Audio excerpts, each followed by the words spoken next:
G'day to all my friends and family, and welcome to this episode of Jim's 5am Club. As you can see, it's not AM at the moment, but PM. But it's at the end of the day. I've done a few vlogs today, so we'll see how we go. Yesterday when I was at this spot, at this time, I had a couple of dolphins swim up and surprise me. They're about 2 or 3 meters offshore, so it doesn't look like they'll head up today. But it's jackpot. It's pot luck when nature does its magic and surprises us. But what I'll do is I'll go on a walk and talk. Looks like it's a bit breezy around the point there, but I'll give it a go and see where it leads us. So the book that I've selected to review today is entitled Boss It by Karl Reader, and it's a book on basically building a business, building a brand, and gives us a few hints, a few tips in terms of how to go about it in a productive way, in a purposeful way, so that you got the right idea from the very beginning, and that you've got a basis, a foundation for success. So the author kicks off the book with a reality check, I guess, for each and every one of us, where he says that the reality for scaling a business is that it requires effort, money and resilience, and not academic knowledge. So an important, I guess, highlight to put us on the right track is where this author suggests that it's hard work, it's a hard slog building a business, and it's not the sort of thing that is ideal and suited to everybody, because you need to be fully committed, you need to turn up every single day, and you don't have somebody else bearing the brunt and taking the risks. The risks are taken by the business owner. So in essence, running a business is not easy. So the author then goes on to talk about something which is really, really important. And he says that regardless of what you do in life, the most critical thing to get your mind around is that you need to invest in you.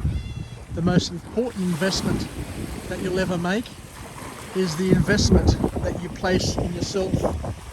It's not the money that you put into your super fund, it's not the job that you take, it's not the shares that you buy, but it's the time and the resources that you invest in yourself. Because to live a more fulfilled and a better life starts with the investment in you. So you are the biggest asset at the end of the day in your life. It's not your wife, it's not your children, it's not your parents, it's not anything else other than yourself. You are the biggest asset. So you need to invest in yourself, and you need to listen to yourself, listen to your gut feel, and follow the steps that will get you where you, I guess, want to end up, is one way of placing it. So it's starting to blow a bit of a breeze over here, so I'm going to head up and start heading back into the ground, so I don't get too much of the buffeting into the mic on this vlog. So the first formal point to come from this author is where the author says that we need to aim high. There's no use investing in yourself or taking a punt to do things in your life and not having ambition which is lofty. So aiming high is not only reasonable, But it's only reasonable when you are determined to work hard. So there's no use in having high ambition. There's no use in aiming high and having lofty goals if you're not prepared to put in the hard work. Once again, the element of hard work is something which is key to this book, and the author once again keeps us on an even keel and keeps reminding us of whatever we need to do, whatever we dream to do in our lives, to do it with the right spirit, the spirit of putting in some extra yards and some hard yards. So conventional reality can inhibit remarkable ideas, but it's important, as the author says here, to have your goals align with your strengths, your values and your action plan. There needs to be a coming together, a congruence of ambition, action, aligning them with your values and with your strengths as well. Because unless there's an alignment, unless there's a true congruence, a bringing together, a focusing of all of these elements, then you're basically just kidding yourself and wasting your time. So the author says here also that we need to keep our business simple. We need to understand our why and make sure that that why that drives us is simple. But we need to have a master plan, and we must understand, and this is a point that I made in yesterday's vlog as well, we need to spend time to identify, to understand what our strengths and weaknesses are, and to be realistic. To be optimistic, but to be a realist at the same time. The problem that a lot of people face is that they have lofty ambition, but they don't, I guess, focus with a realistic eye on how they're going to get there, and sometimes they get trapped through their ego or through just bad planning, and they get, halted in their initial tracks. So the next point that comes out of this book is that we need to basically understand that we need to have loans, we need to use OPE, other people's experience, and OPM, other people's money, to help leverage our business, and to understand that we mustn't be afraid of it. We mustn't be afraid of loans, credit, debt, and all of those things, because OPE, other people's experience, other people's knowledge, other people's know-how, and OPM, other people's money, will get you started, and it's the leverage that you need in order to build capacity in wealth achievement. So don't be afraid of it is the big message which comes from this book. A lot of people I know, I guess over the years, haven't been able to get up and running in their business, in their investments, because they fear debt, they fear putting in the hard yards, they fear getting up early in the morning. But we need to overcome that fear, according to this author, and one way of overcoming it is by planning your days, planning your business, having a business plan, having a profit forecast, a cash flow and growth forecasts, which are measurable and things that you can, work with and work through. And the last point to come from this book is where the author says that the key to a successful business is the ability to capture and grow a customer base. Whilst it sounds basic and simple, it's surprising how many people don't understand that they need to build a business and need to grow their customer base, because without customers you can't really achieve all that much. So it's a beautiful time of day. Once again, that breeze is swirling and causing a few issues with the buffering, so I'll just head up and back around and start heading towards the jetty shortly as I finish off this third point. So I think I learnt this many years ago when I was working on business development and proposals.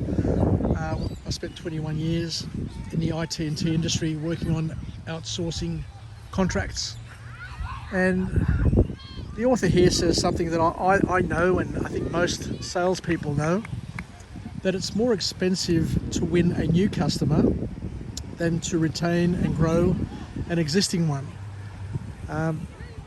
It's best to have a business where you've got recurring customers that are loyal and just keep coming back again and again, knowing what they want, and you're able to satisfy their needs, because loyalty from a customer base allows you to plan and forecast better, and knowing that you're going to have repeat business that will form a basis, a foundation for your sales, for your costs recovery is critical, from what this author is saying and from what experience also tells us. But in order to get customers, in order to get repeat customers, in order to keep customers, we need to continue to stand out. And in order to stand out in today's business world is a little bit different to what it would have been like a decade or 5 decades ago. We need to have a great website. We need to have a great location. We need to have top products. And in order to get all of those in sync, we need market research as well. So the key message to come from this book is where the author says that we need to tailor our product and our marketing to our customers. We need to have a targeted selling approach where we're able to take the customer and the product and marry them up together. So what we need to do, according to the author here, is we need to figure out the age, the income, the hobbies, the educational background, and all of those details of our customers, and to identify particular niches, particular micro markets that we can best work in, and leverage is the key term once again. These days, an online presence is critical. Being connected to social media, having websites, and continually advertising, and of course using the 80-20 rule, where you're focusing most of your efforts on the customers that deliver the biggest revenue, the biggest profits to your business. So it's important to then understand and identify who your best customers are, and to service them as best as possible, using your best salespeople with your best clients. You don't want to risk that loyalty business. You don't want to risk the relationship with your best customers. So that's why the author says one of the tricks to be aware of and to manage as best you can is the relationship you have with your best clients. Anyway, I think I'll leave it there. So thank you very much for joining me on this afternoon episode of Jim's 5am Club. This is my 5th vlog for the day. I'm on a roll at the moment, so I'm just churning through a number of vlogs that I've pre-prepared over the past few weeks. I haven't had a chance to deliver many of the vlogs over the past couple of days because my grandchildren were with us, and they were of course the priority. But at the moment I've got a little bit of extra time. I get back to work on Monday, so I'll try and do as much as I can over the next day or two, just to go through the backlog and add a few more to the counter. Anyway, Yassas, take care. I look forward to coming to you again from a different location with a different message of empowerment, where we can overlay a productive, empowering message, where we match it with a beautiful natural backdrop. And today I'm at Little Beach at Milson Bay. Tomorrow, who knows where I'll be. I may head off to Fingal Bay and do the Spit walk, because I saw today that the Spit, the sand was revealed at low tide, and it hasn't been like that for a few years now, because it looks like the storms have brought back the sand. But I'll see if I can cross over tomorrow and get back across. So take care, and we'll chat again. Bye from Little Beach, bye from Jim's 5am Club.